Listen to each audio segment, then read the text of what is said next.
আজকে আমরা একটি অত্যন্ত গুরুত্বপূর্ণ এবং মজার একটি বিষয় বুঝতে চলেছি, তা হলো পরিমিতি। এবং পরিমিতির যে বিষয়টি আজকে আমরা বুঝবো সেটা হলো লম্ব বৃত্তাকার চোঙ। দেখো, পরিমিতির উপর তোমাদের ক্লাস 10-এ অনেকগুলো চ্যাপ্টার আছে, যেমন আয়তঘন, ঘনক, লম্ব বৃত্তাকার চোঙ, লম্ব বৃত্তাকার শঙ্কু, গোলক। এখন এই সব চ্যাপ্টারগুলোর মধ্যে থেকে আজকে আমি তোমাদের বোঝাবো লম্ব বৃত্তাকার চোঙ।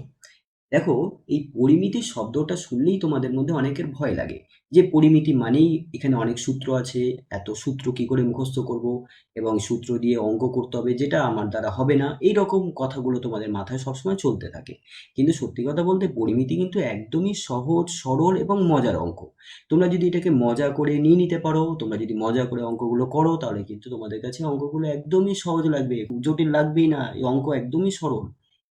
তবে হ্যাঁ, পরিমিতির অঙ্ক যেহেতু সূত্র নির্ভর অঙ্ক, তাই তোমাদের সবার প্রথমে জানতে হবে সূত্রগুলো। যে চ্যাপ্টারের অঙ্ক তোমরা করবে সেই চ্যাপ্টারের সূত্রগুলো আগে ভালো করে তোমাদের তৈরি করতে হবে। তবে হ্যাঁ, তৈরি করার মানে কিন্তু মুখস্থ করা নয়। আমি তোমাদের এটা বলছি না যে তোমরা সূত্রগুলো মুখস্থ করো। তোমরা সূত্রগুলো জানার চেষ্টা করো, এটা সূত্রগুলো কিভাবে আসে, মানে কিভাবে সূত্রগুলো বানানো হয়, সূত্রের উৎস কি। যদি জানতে পারো, সূত্রগুলো কিভাবে আসছে, সূত্রগুলো কিভাবে বানানো হয়, এটা যদি বুঝে নেওয়ার চেষ্টা করো, তাহলে তখন তোমরা নিজেরাই কিন্তু সূত্র বানাতে পারবে। এবং যখন তোমরা নিজেরা সূত্র বানানোর মতো অবস্থায় চলে আসবে, তখন তোমাদের কাছে পরিমিতিটা একদম সহজ হয়ে যাবে, একদম মজার অঙ্ক হয়ে যাবে, সব থেকে মজা লাগবে এই সমস্ত অঙ্কগুলো করতে। তখন তোমার কাছে একদমই কোনো জটিল অঙ্ক লাগবে না, সেই ভয়টাই তোমার কাছে কেটে যাবে এবং তখন থেকে তোমার দেখবে আরো অঙ্কগুলো করতে ভালো লাগবে। মানে শুধু পরিমিতি না, তখন অন্যান্য অঙ্কগুলোতেও তুমি মজা পেয়ে যাবে। সুতরাং তোমাদের জানতে হবে সূত্রগুলো কিভাবে আসছে। তবে আজকে পরিমিতির যে বিষয়ের সূত্র আমরা বুঝবো তা হলো লম্ব বৃত্তাকার চোঙ। লম্ব বৃত্তাকার চোঙ সম্পর্কিত সূত্রই আজকে আমরা বোঝার চেষ্টা করব। দেখো, তার আগে আমাদের জানতে হবে লম্ব বৃত্তাকার চোঙ কাকে বলে। লম্ব বৃত্তাকার চোঙ বলতে কি বোঝায়, বা শুধু চোঙ মানে লম্ব বৃত্তাকার না, শুধুমাত্র চোঙ কাকে বলে। দেখো, আমরা সবার ঘরে দেখেছি বা নিজেদের ঘরে দেখেছি যে ঘরে টিউবলাইট থাকে। তো টিউবলাইটের যে আকৃতি, তার যে আকারটা, বা জলের পাইপ, বা তুমি যে এখন পেনটা ধরে আছো সেই পেনের আকৃতি, এগুলো সবই কিন্তু চোঙ। এগুলো সবই চোঙ আকৃতি এবং চোঙ হলো একটি ঘন বস্তু। চোঙ কি? চোঙ হলো ঘন বস্তু। এখন ঘন বস্তু কি? দেখো, কোনো একটা বস্তু যখন এটা আয়তন দখল করে থাকে, এটা জায়গা দখল করে থাকে। আয়তন কাকে বলে? কোনো একটা বস্তু যতটা জায়গা দখল করে থাকে সেটাই তার আয়তন। যেমন তুমি নিজে বসে আছো এক জায়গায়, তো তুমি যেখানে বসে আছো তো সেই জায়গাটা মানে ওখানে কিছুটা জায়গা দখল করে আছো, সুতরাং ওটাই তোমার আয়তন। যতটা তুমি জায়গা দখল করে থাকবে ততটাই তোমার আয়তন হবে। একটা পেন বা একটা বই বা একটা ধরে নাও তোমার ব্যাগ, সেটা যতটা জায়গা জুড়ে আছে সেটাই হলো তার আয়তন। একটা পাইপ, পাইপ চোঙ আকৃতির হয়। তো সেই পাইপটা যতটা জায়গা জুড়ে থাকবে সেটাই তার আয়তন।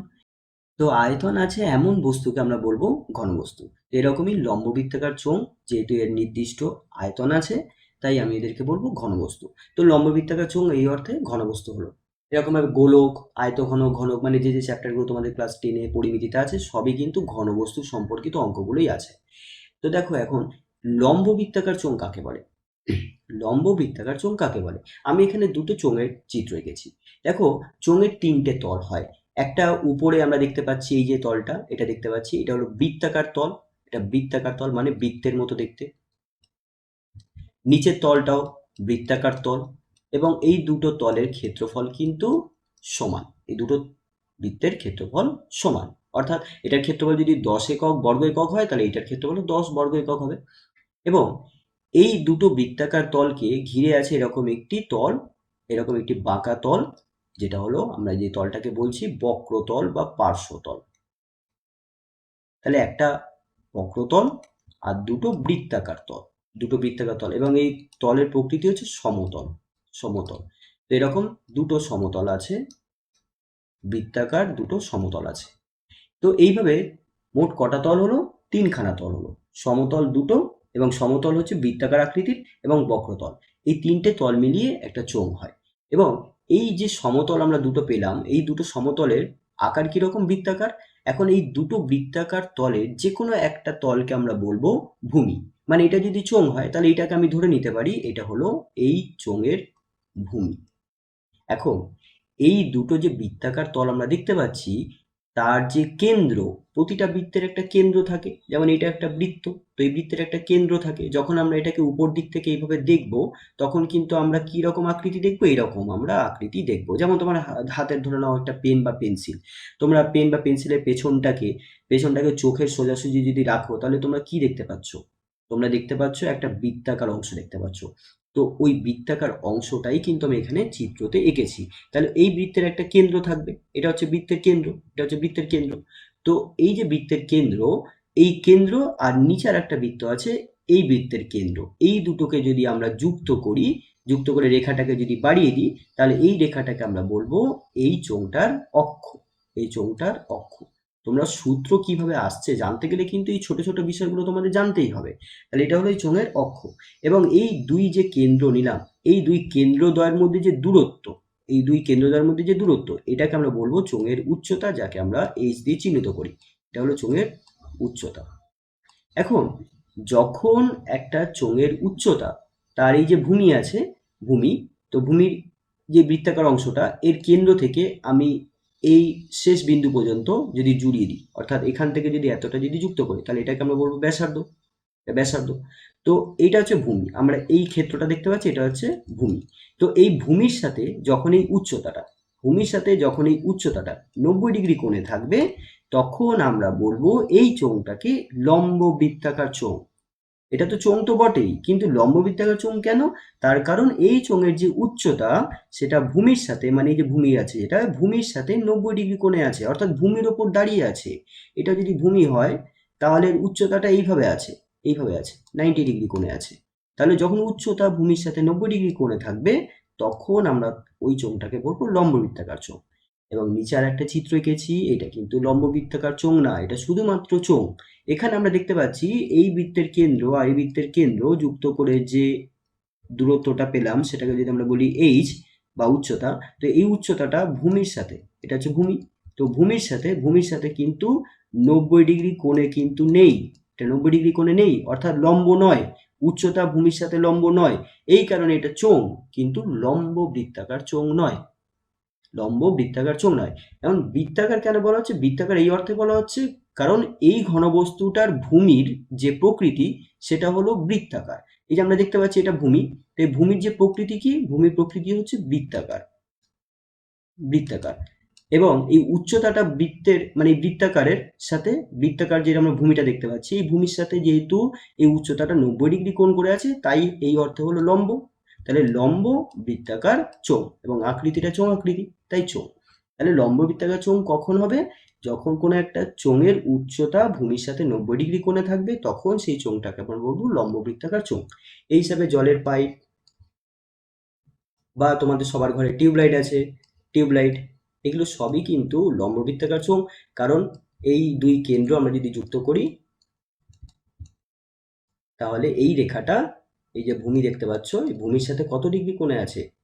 90 ডিগ্রি কোণে আছে, তাই এটা লম্ব বৃত্তাকার চোঙ। তাহলে আমরা বুঝে নিলাম লম্ব বৃত্তাকার চোঙ বলতে কি বোঝায়। এখন চোঙের মাত্রাগুলো আমাকে বুঝতে হবে, মানে একটা চোঙের কোনটা উচ্চতা, কোনটা ভূমির ব্যাসার্ধ, এগুলো জানতে হবে। এটা যদি একটি চোঙ হয়, তাহলে এই চোঙের এখান থেকে এতটার যে দূরত্ব, সেটাই হলো এই চোঙটার উচ্চতা, যাকে আমরা এইচ দিয়ে চিহ্নিত করব, মানে এই কেন্দ্রদ্বয়ের মধ্যে দূরত্ব, এটা হলো উচ্চতা। এবং যেহেতু নিচের তলটা আর উপরের তলটা বৃত্তাকার, তাহলে সেই বৃত্তের একটা ব্যাসার্ধ হবে। যে কোনো বৃত্তের যে মাত্রা, সেটা তার ব্যাসার্ধ দিয়ে চিহ্নিত করা হয়, মানে তার যে মাত্রা, সেটা ব্যাসার্ধ দ্বারা প্রকাশ করা হয়। যে বৃত্তের ব্যাসার্ধ যত বড়, সেই বৃত্তের পরিধি বা তার ক্ষেত্রফল তত বড় হবে। এখন বৃত্তের কেন্দ্র থেকে তার পরিধির যে কোনো বিন্দু পর্যন্ত যে দূরত্ব, সেটাকে আমরা বলি ওই বৃত্তের ব্যাসার্ধ, এটাকে বলি আমরা বৃত্তের ব্যাসার্ধ। মানে এখান থেকে এতটা দূরত্ব, এতটা দূরত্ব, এটা হচ্ছে বৃত্তের ব্যাসার্ধ। তো এই ব্যাসার্ধ, তাহলে এটা যদি চোঙ হয়, তাহলে তার নিচের তলটা বা উপরের তলটা সেটা বৃত্তাকার, তাহলে সেই বৃত্তের একটা ব্যাসার্ধ থাকবে। তাহলে সেই ব্যাসার্ধের দৈর্ঘ্যটা কত হবে? এই কেন্দ্র থেকে এখান থেকে এতটা দূরত্ব, এটা হচ্ছে বৃত্তের ব্যাসার্ধ। বা বলতে পারবো যে এই চোঙের ভূমির ব্যাসার্ধ, ভূমি, এটাকে আমরা যদি বলি ভূমি, এটা ভূমির ব্যাসার্ধ, আর এটা হলো উচ্চতা। অর্থাৎ চোঙ চোঙ এই দুটো মাত্রা নিয়েই কিন্তু তৈরি হয়েছে, উচ্চতা আর ব্যাসার্ধ। এখন চোঙের ক্ষেত্রফল বা আয়তন যা কিছুই হবে সবই কিন্তু এই উচ্চতা এবং ব্যাসার্ধের উপরেই কিন্তু নির্ভর করবে। অর্থাৎ উচ্চতা পরিবর্তন হলে ক্ষেত্রফল পরিবর্তন হবে, আয়তন পরিবর্তন হবে, ব্যাসার্ধের মান পরিবর্তন হলে তার আয়তন পরিবর্তন হবে, ক্ষেত্রফল পরিবর্তন হবে, এই সমস্ত জিনিসগুলো পরিবর্তন হবে। তার মানে বুঝতেই পারছো, চোঙের যদি আমাকে আয়তন বার করতে দেয় তাহলে তার জন্য আমাকে উচ্চতা জানতে হবে, তার ব্যাসার্ধ জানতে হবে। বা যদি ক্ষেত্রফল বার করতে দেয়, মানে যদি সমগ্র তলের ক্ষেত্রফল বার করতে দেয় বা পার্শ্বতলের ক্ষেত্রফল বার করতে দেয়, তাহলে সেক্ষেত্রে ব্যাসার্ধ উচ্চতা আমাদের জানা দরকার। যদি এগুলো জানো তাহলে খুব সহজেই কিন্তু বার করে নিতে পারবে। এখন আমরা বুঝবো চোঙের সূত্রগুলো কিভাবে আসছে। তো সূত্রগুলো কিভাবে আসছে জানতে গেলে তোমাদের বুঝে নিতে হবে চোঙটাকে আমরা কিভাবে বানাই, চোঙ কিভাবে তৈরি হয়।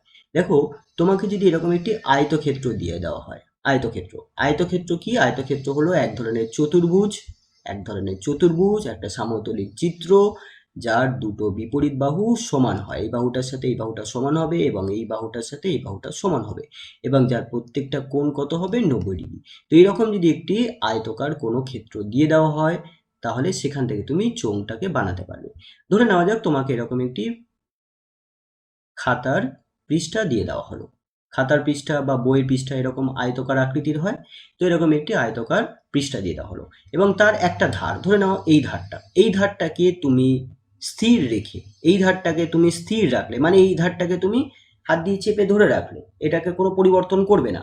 এবং এই ধারটার চারপাশে তখন যদি এই পৃষ্ঠাটাকে যদি ঘুরিয়ে দাও এক পাক, এটা যদি এক পাক এইভাবে যদি ঘুরিয়ে দাও, তাহলে তাহলে কি হবে?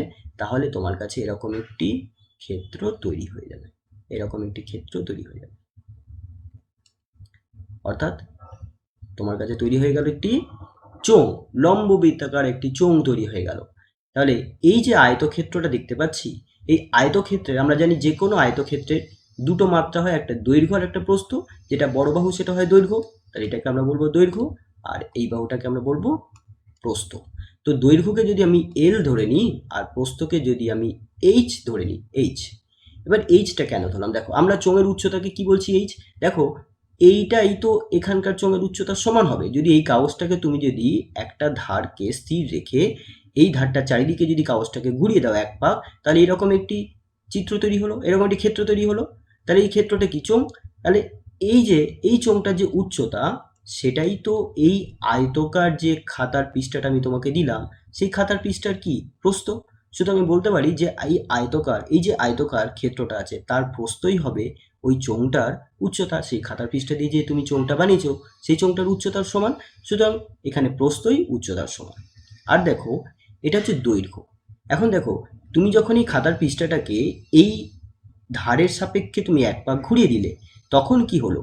এই যে সোজা আমরা লাইনটা দেখতে পাচ্ছি, এই সোজা লাইনটা তো সোজা থাকবে না, তখন তো এইরকমভাবে বৃত্তাকার একটি অংশে পরিণত হয়ে গেল, অর্থাৎ বৃত্তের পরিধিতে পরিণত হয়ে গেল। অর্থাৎ এই যে দৈর্ঘ্যটা দেখতে পাচ্ছি, এই দৈর্ঘ্য আর এই যে বৃত্ত আছে, এই বৃত্তের পরিধি, এই দুটোর পরিমাপ কিন্তু সমান হবে। অর্থাৎ এই যে বৃত্ত দেখতে পাচ্ছি, এই বৃত্তের পরিধি আর এই আয়তকার খাতার পৃষ্ঠার যে দৈর্ঘ্য, এই দুটো সমান হবে, এই দুটো সমান হবে।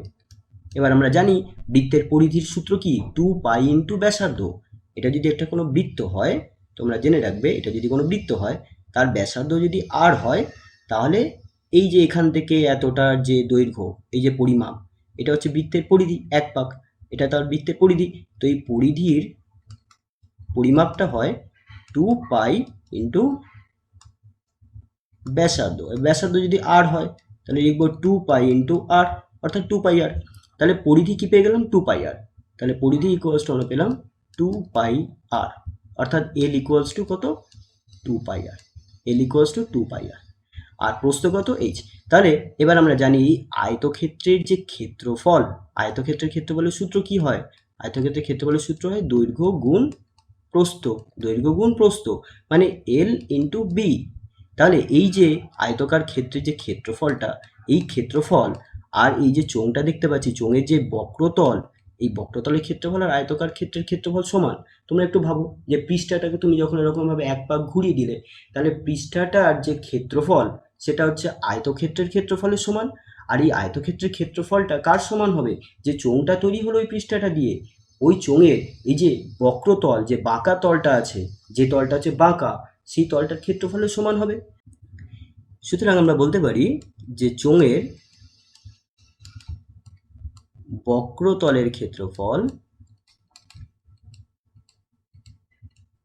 বক্রতলের ক্ষেত্রফলকে আমরা অনেক সময় বলে থাকি পার্শ্বতলের ক্ষেত্রফল, পার্শ্বতলের ক্ষেত্রফল। তো পার্শ্বতলের ক্ষেত্রফলের তাহলে সূত্র কি হলো? এই আয়তক্ষেত্রের ক্ষেত্রফলের সমান, অর্থাৎ এল ইন্টু এইচ। এলটা হচ্ছে দৈর্ঘ্য আর এইচটা হচ্ছে প্রস্থ, মানে দৈর্ঘ্য গুণ প্রস্থ। এবার এল কার সমান হলো? যে বৃত্তাকার অংশটা তৈরি হলো সে বৃত্তের পরিধির সমান, অর্থাৎ 2πr, 2πr। আর ইন্টু এইচ, অর্থাৎ চোঙের বক্রতলের ক্ষেত্রফল হলো 2πr এইচ। তাহলে এটা হচ্ছে চোঙের বক্রতলের ক্ষেত্রফল। এবার এখানে দেখো 2πrটা কি? বৃত্তের পরিধি। বৃত্তের পরিধি, তাহলে এটাকে আমরা এইভাবে লিখতে পারি যে বৃত্তের পরিধি ইন্টু উচ্চতা। আর বৃত্তের পরিধি বলতে বৃত্তকার যে অংশটা আছে এইটার পরিধি। এবার এইটা কি? চোঙের ক্ষেত্রে কি হয়? ভূমি। তাহলে এটাকে আমরা বৃত্তের পরিধি না বলে লিখতে পারি চোঙের ভূমির পরিধি, অর্থাৎ চোঙের ভূমির পরিধি ইন্টু উচ্চতা। তাহলে আমরা পেয়ে গেলাম চোঙের বক্রতল বা পার্শ্বতলের ক্ষেত্রফল হচ্ছে চোঙের ভূমির পরিধি ইন্টু উচ্চতা। মানে ভূমিটা যেহেতু বৃত্তাকার, তাহলে সেই বৃত্তাকার অংশের পরিধি ইন্টু উচ্চতা, অর্থাৎ গুণ করলে আমরা পেয়ে যাচ্ছি, দুটো অংশ গুণ করলে আমরা পেয়ে যাচ্ছি চোঙের পার্শ্বতলের ক্ষেত্রফল। এখন এবার দেখো সমগ্র তল, সমগ্র তলের ক্ষেত্রফল বার করব। সমগ্র তল মানে ধরে নাও একটা চোঙের এরকম উপরে একটা ঢাকনা আছে আর নিচে একটা ঢাকনা আছে। তাহলে এই চোঙটার তিনটে তল হলো, একটা উপরের তল, একটা নিচের তল, আর একটা হচ্ছে এই বক্রতল। এই বক্রতল, এই তিনটে তল, এই তিনটে তলের যে মোট ক্ষেত্রফল হবে সেটাই কিন্তু এই চোঙটার সমগ্র তলের ক্ষেত্রফল হবে। তাহলে আমরা বলবো চোঙের সমগ্র তলের ক্ষেত্রফল মানে হচ্ছে উপরের তলের ক্ষেত্রফল। উপরের তলটা কি? বৃত্তাকার। উপরের তলটা হচ্ছে বৃত্তাকার, এবং বৃত্তাকারের এই বৃত্তাকার ক্ষেত্রের যদি ব্যাসার্ধ আর হয় তাহলে এটার ক্ষেত্রফল কত? বৃত্তের ক্ষেত্রফলের সূত্র কি হয়? পাই ইন্টু ব্যাসার্ধর স্কোয়ার, অর্থাৎ পাই ইন্টু আর স্কোয়ার। তোমাকে কিন্তু এই জিনিসগুলো মুখস্থ রাখতে হবে। এই ছোট ছোট জিনিসগুলো যদি মুখস্থ থাকে তাহলে সূত্র কিন্তু তোমরা নিজেরাই তৈরি করতে পারছো। শুধু এখানে ব্যাপারটা একটু সামান্য একটু বোঝার ব্যাপার আছে যে সূত্রগুলো কিভাবে তৈরি হচ্ছে। তাহলে পাই ইন্টু ব্যাসার্ধ স্কোয়ার মানে পাই আর স্কোয়ার, এটা হলো বৃত্তের ক্ষেত্রফল। তাহলে আমরা লিখবো উপরের তলের ক্ষেত্রফলটা তাহলে কি পেলাম? পাই আর স্কোয়ার পেলাম। এবং নিচের তলটাও যেহেতু সম আকৃতি বৃত্তাকার একটা ক্ষেত্র, তাহলে এটার ক্ষেত্রফল কত হবে? পাই আর স্কোয়ার হবে। তাহলে এখানে ক্ষেত্রফল হয়ে গেল পাই আর স্কোয়ার প্লাস পাই আর স্কোয়ার। আর বক্রতলের ক্ষেত্রফল আমরা পেয়ে গেলাম কত? 2πr/h। তাহলে এখানে করে দেবো 2πr/h। তাহলে এবার পাই আর স্কোয়ার অর্থাৎ দুটো পাই আর স্কোয়ার যোগ হলে কত হবে? 2πr² প্লাস এখানে কত আছে? 2πr/h। এভাবেও তোমরা মনে রাখতে পারো, অথবা একটু শর্টকাটে তোমরা মনে রাখতে পারো 2πr। দেখো এখানে 2πr আছে, এখানেও 2πr আছে, তাহলে 2πrটাকে কমন নিয়ে নিই।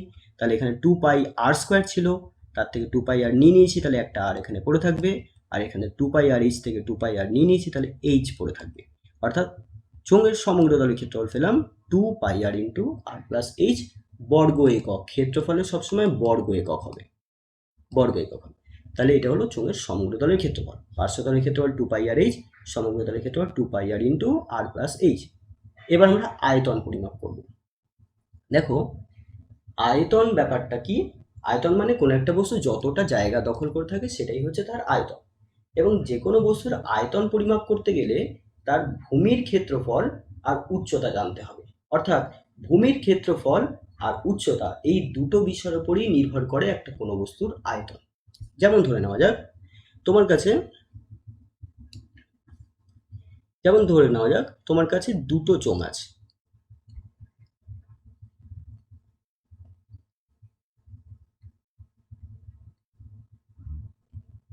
দুটো চোঙেরই ভূমির ক্ষেত্রফল কিন্তু সমান। আমি এখানে ধরে নিয়েছি এই যে ভূমিটা, যে বৃত্তাকার অংশ আছে, এখানে যে ভূমিটা আছে, এই দুটোর কিন্তু ক্ষেত্রফল সমান। কিন্তু পার্থক্যটা কোথায় ধরেছি? পার্থক্যটা উচ্চতাতে ধরে নিয়েছি। এটার উচ্চতা h আর এটার উচ্চতা আমি এখানে ধরে নিয়েছি ক্যাপিটালে H।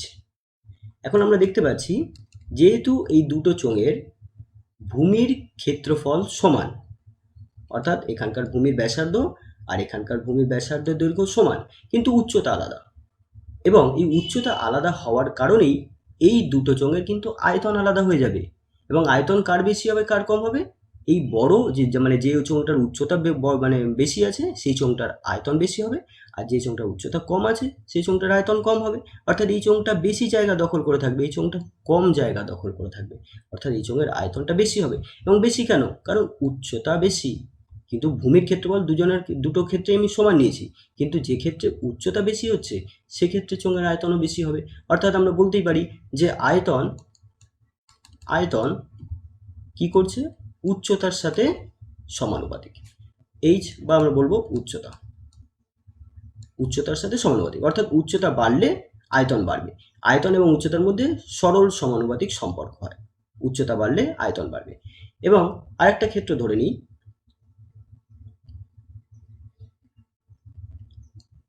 আরেকটা ক্ষেত্রে আমি ধরে নিতে পারি যে এরকম একটি চোঙ আছে আর একটি সম উচ্চতার চোঙ আছে, কিন্তু এই দুটো চোঙের মধ্যে আমরা কি পার্থক্য দেখতে পাচ্ছি? এই চোঙটার যে ব্যাসার্ধ আর এখানকার যে চোঙটার ব্যাসার্ধ, দুটোর মধ্যে কিছু পার্থক্য আছে। এখানে আরটা বড়, এই চোঙটার যে ব্যাসার্ধ ভূমি ব্যাসার্ধ আর এই চোঙটার যে ভূমি ব্যাসার্ধ তাদের মধ্যে কি পার্থক্য? এই চোঙটার ভূমি ব্যাসার্ধ বেশি এই চোঙটার থেকে, কিন্তু দুটো চোঙেরই উচ্চতা কিন্তু এইচ। অর্থাৎ আমরা দুটো চোঙের উচ্চতা কিন্তু একই ধরেছি, কিন্তু একটি চোঙের ভূমির ব্যাসার্ধের দৈর্ঘ্য কম ধরেছি আর একটি চোঙের ভূমির ব্যাসার্ধ দৈর্ঘ্য বেশি ধরেছি। তাহলে যে চোঙটার ভূমির ব্যাসার্ধ দৈর্ঘ্য বড় সেই চোঙটার ভূমির ক্ষেত্রফলটাও বড় হবে, মানে বেশি হবে। তাহলে ভূমির ক্ষেত্রফল বেশি হলেই দেখো তুমি দেখতেই পাচ্ছ এই চোঙটা বেশি জায়গা দখল করে আছে, অর্থাৎ এই চোঙটার আয়তন বেশি হবে। তাহলে চোঙের আয়তন এখানকার ভূমির দৈর্ঘ্যের ব্যাসার্ধের উপরেও নির্ভর করছে, এবং এই ব্যাসার্ধ দৈর্ঘ্যের বর্গের সাথে কিন্তু এটা নির্ভর করে, এটা বর্গের সাথে সমানুপাতিক হয়। অর্থাৎ ব্যাসার্ধ দৈর্ঘ্য আমি বাড়ালে তার বর্গের সাথে তার আয়তনটা বৃদ্ধি পাবে। যখন আমি উচ্চতাটাকে পরিবর্তন করব না তখন, উচ্চতা একই থাকলে ব্যাসার্ধের দৈর্ঘ্যের বর্গের সাথে আয়তন পরিবর্তন হবে, অর্থাৎ আয়তন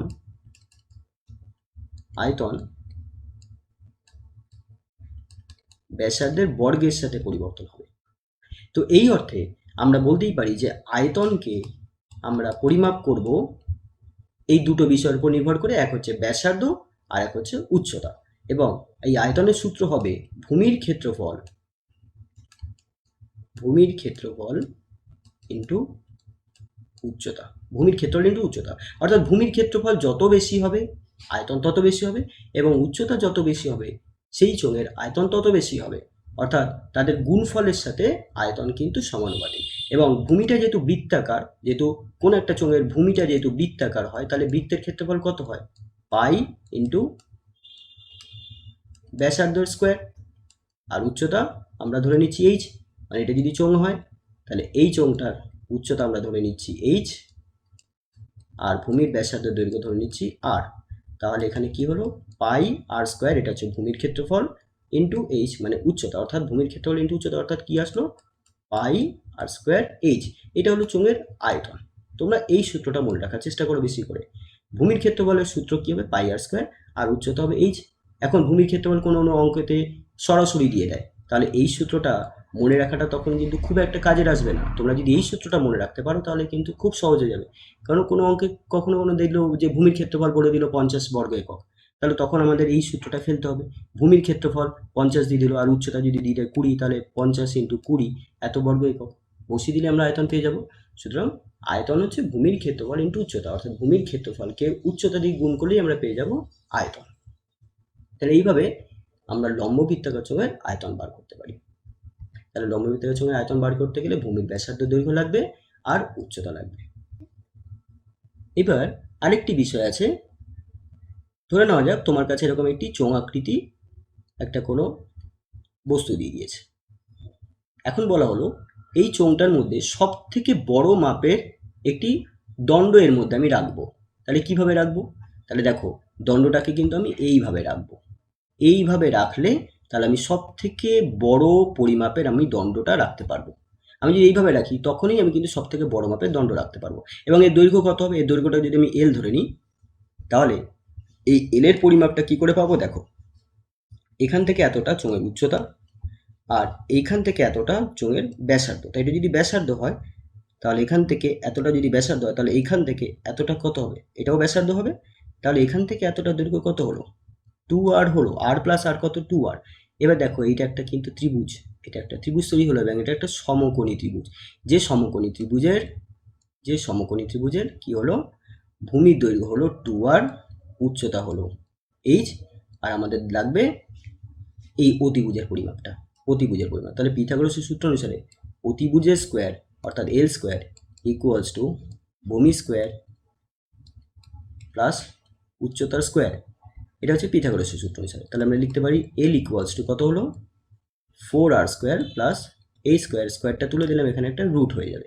অর্থাৎ কোন একটা চোঙাকৃতি, লম্ববৃত্তাকার চোঙাকৃতির কোনো পাত্রের ভিতরে সব থেকে বড় মাপে যে দণ্ড রাখতে পারবো তার দৈর্ঘ্য হবে, বর্গমূলের ভেতরে লিখবো 4r স্কোয়ার প্লাস এই স্কোয়ার, যেখানে আর হচ্ছে ওই চোঙটার ভূমির ব্যাসার্ধের দৈর্ঘ্য আর এইচটা হলো ওই চোঙটার উচ্চতা। তাহলে চোঙের ভিতর সব থেকে বড় পরিমাপের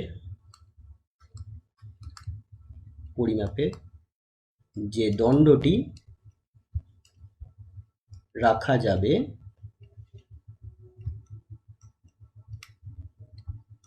তার দৈর্ঘ্য হবে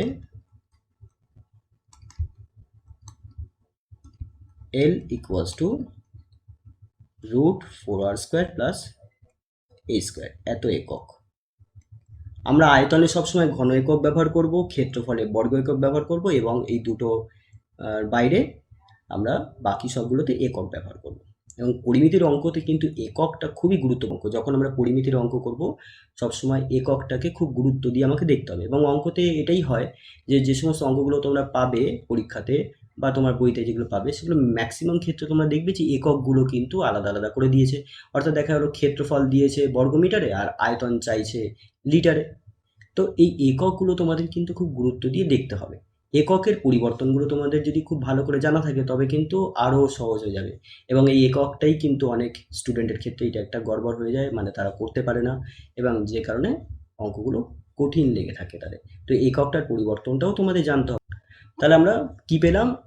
চোঙের পার্শ্বতলের ক্ষেত্রফল সেটা হলো 2πr/h, সমগ্র তলের ক্ষেত্রফল 2πr into r plus h, আয়তন πr স্কোয়ার h, এবং সব থেকে বড় মাপের যে দণ্ড রাখা যাবে তার দৈর্ঘ্য root 4r square plus h square. তাহলে এই চারটে সূত্র কিন্তু আমাদের প্রধান সূত্র। এই সূত্র দিয়ে আমরা করতে পারি সমস্ত অঙ্ক, আমরা এই সূত্রগুলোর মাধ্যমে করে নিতে পারবো। তবে আরও কয়েকটা ব্যাপার আছে যেগুলো জানলে তোমরা শর্ট কোয়েশ্চেন্সগুলো খুব সহজে করতে পারবে। এবং সেই ব্যাপারগুলো হচ্ছে এরকম: কোনো চোঙের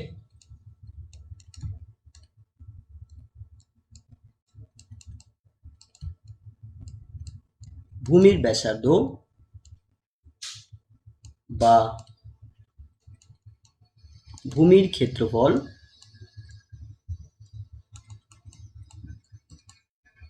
অপরিবর্তিত থাকলে আমরা লিখতে পারবো v1/v2 ইকুয়ালস টু h1/h2। এর অর্থ হচ্ছে সমানুপাতিক সম্পর্ক। যদি ধরে নাও দুটো রাশি আছে, রাশি 1 আর রাশি 2, দুটো রাশি আছে। এখন এই দুটো রাশির মধ্যে সমানুপাতিক সম্পর্ক, সরল সমানুপাতিক সম্পর্ক, অর্থাৎ একটি রাশির মান বাড়ালে আরেকটি রাশির মান যদি বেড়ে যায়, বা একটি রাশির মান যদি কমায় আরেকটি রাশির মান যদি কমে যায়, তাহলে রাশি দুটোর মধ্যে কি সম্পর্ক হয়? সরল সম্পর্ক হয়। আমরা যদি ধরে নিই এই রাশিটার একটি মান x1 আর x1 এর সাথে সম্পর্কিত দ্বিতীয় রাশিটির মান y1, এবং যখন প্রথম রাশিটির মান x2, তখন দ্বিতীয় রাশিটির মান যদি y2 হয়, এবং যখন এই দুটো রাশির মধ্যে সরল সম্পর্ক, তখন তাদের মধ্যে আমরা এই সম্পর্কটা লিখতে পারি x1/x2 ইকুয়ালস টু y1/y2। এটা সরল সম্পর্কতে লেখা যায়। এবং যখন তিনটে রাশি থাকবে একসাথে, তিনটে রাশি থাকবে, রাশি 1, রাশি 2 আর রাশি 3, তখন এখানে যদি ধরি x1 রাশির সাথে y1 রাশি আর z1 রাশি পরস্পর সরল সমানুপাতিক সম্পর্কে আছে, তাহলে একইভাবে x2 এর সাথে y2 আর z2 সরল সমানুপাতিক সম্পর্কে আছে, তাহলে এখান থেকে লিখতে পারি x1 বাই x2। আমরা যদি ধরি এই রাশিটার সাথে এই রাশিটা সরল সম্পর্কে আছে আর এই রাশিটার সাথে এই রাশিটা সরল সম্পর্কে আছে, তাহলে এখানে লিখবো x1 by x2 equals to y1 by y2 into z1 by z2।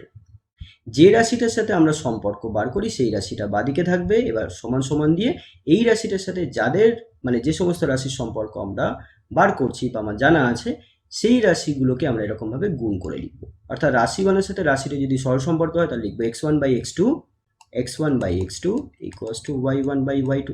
একইভাবে যদি রাশি একের সাথে রাশি 3-এর মধ্যে সরল সম্পর্ক থাকে তাহলে তখন আমরা লিখবো x1 by x2 equals two z1 by z2।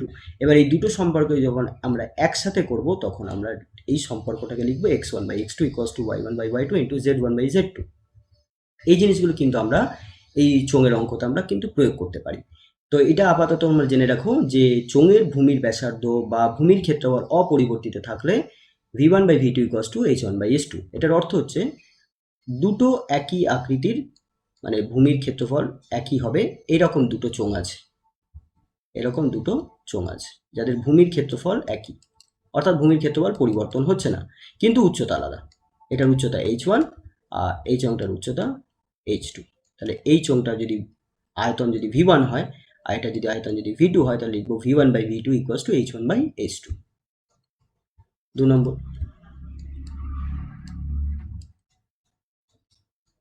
কোনো চোঙের উচ্চতা অপরিবর্তিত থাকলে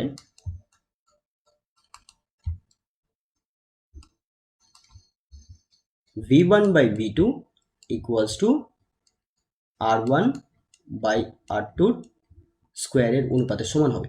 অর্থাৎ দুটো চোঙ যাদের উচ্চতা একই, মানে এরকম দুটো চোঙ আছে যার উচ্চতা একই হবে কিন্তু ভূমির ক্ষেত্রফল আলাদা, ভূমির ক্ষেত্রফল পৃথক হবে। এবং ভূমির ক্ষেত্রফল পৃথক হওয়ার অর্থ হচ্ছে তার ব্যাসার্ধ পৃথক। অর্থাৎ এটার ব্যাসার্ধ যদি r1 হয় আর এটার ব্যাসার্ধ যদি r2 হয়, এখন এই দুটো চোঙের যদি উচ্চতা যদি একই হয় মানে যদি পরিবর্তন না হয় তাহলে এই দুটো চোঙের ব্যাসার্ধের বর্গের সাথে আয়তন সমানুপাতিক হবে। অর্থাৎ v1 by v2 equals to r1 square by r2 square. তাহলে এটা একটা সূত্র যেখানে এটাকে প্রয়োগ করে আমরা কিন্তু শর্ট কোয়েশ্চেন করতে পারি। একইভাবে আমরা এইগুলোকে আমরা যদি ক্ষেত্রফল দিয়ে লেখার চেষ্টা করি তাহলে ক্ষেত্রফলের ক্ষেত্রেও তাই হবে। যদি এই চোঙটার পার্শ্বতলের ক্ষেত্রফলকে যদি আমরা a ধরে নিই a1 আর এটার যদি পার্শ্বতলের ক্ষেত্রফল বা বক্রতলের ক্ষেত্রফলকে যদি a2 ধরে নিই তাহলে এই ক্ষেত্রে আমরা লিখব a1 by a2 equals to h1 by h2। একইভাবে এখানে আমরা লিখতে পারি যদি পার্শ্বতলের ক্ষেত্রফল প্রথম চোঙটার a1 হয় আর দ্বিতীয় চোঙটা যদি a2 হয় তাহলে a1 by a2 equals to r1 by r2। ক্ষেত্রফলে কিন্তু শুধুমাত্র ব্যাসার্ধ হবে, ব্যাসার্ধের বর্গ হবে না, কিন্তু আয়তনের ক্ষেত্রে বর্গ হবে। আশা করছি তোমাদের ভিডিওটি ভালো লেগেছে, আর ভিডিওটি ভালো লেগে থাকলে অবশ্যই লাইক করো, বন্ধুদের সাথে ভিডিওটা শেয়ারও করো। আর যারা এই চ্যানেলে প্রথমে এসছো এবং যারা এখনো পর্যন্ত আমার চ্যানেলটা সাবস্ক্রাইব করোনি তারা অবশ্যই সাবস্ক্রাইব করে নিয়ে পাশে যে বেল আইকনটি আছে সেটাতে ক্লিক করে অল অপশনটিতে ক্লিক করে দিও। তাতে কি হবে, আমি যখনই নতুন ভিডিও আপলোড করবো এরকম ইন্টারেস্টিং ভিডিও তোমাদের জন্য আপলোড করবো তার নোটিফিকেশন তোমরা পেয়ে যাবে। ধন্যবাদ।